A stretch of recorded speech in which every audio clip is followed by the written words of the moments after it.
আসছি রাজ্যের খবরে। গণধর্ষণের 6 দিন পর কলেজ থেকে বহিষ্কৃত মূল অভিযুক্ত মনোজিৎ মিশ্র। কসবাকাণ্ডের প্রধান অভিযুক্ত মনোজিৎ মিশ্র ছিলেন তৃণমূল ছাত্র পরিষদের সক্রিয় কর্মী। তবে কান পাতলেই শোনা যায় তার দাপটের কথা। শিক্ষা দপ্তরের কড়া নির্দেশে এই বিশেষ সিদ্ধান্ত নেওয়া হয়েছে। ধৃতদের মধ্যে আরও 2 ছাত্রের নাম রয়েছে, একজন জেইব আহমেদ এবং অন্যজন প্রমিত মুখোপাধ্যায়। কলেজে এখনও পড়াশোনা চালিয়ে যাচ্ছিলেন তারা। জানা গিয়েছে তাদের স্টুডেন্টশিপ বাতিল করা হয়েছে, অর্থাৎ অভিযুক্তদের কেউই আর ওই প্রতিষ্ঠানে ফিরতে পারবেন না।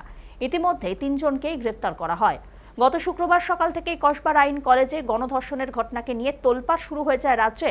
নির্যাতিতার দাবি, গত 25 জুন বুধবার সন্ধ্যাবেলায় তাকে ডাকা হয়েছিল কলেজে। অভিযোগ, তিনি সেখানে গেলে তার ওপর চড়াও হয় 3 জন। গণধর্ষণ করা হয় বলে অভিযোগ। কাউকে কিছু না বলতেও হুমকি দেওয়া হয়। পরে ওই ছাত্রী কসবা থানায় লিখিত অভিযোগ দায়ের করেন। সেই সূত্রেই 3 জনকে গ্রেপ্তার করেছে পুলিশ। চলছে তদন্ত।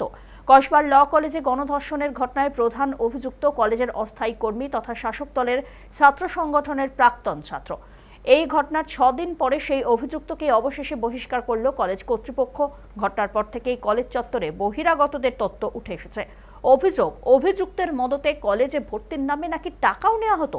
সব মিলিয়ে নতুন করে নিরাপত্তা এবং নিয়ম কানুনে কড়াকড়ি আনতে চাইছে কলেজ কর্তৃপক্ষ।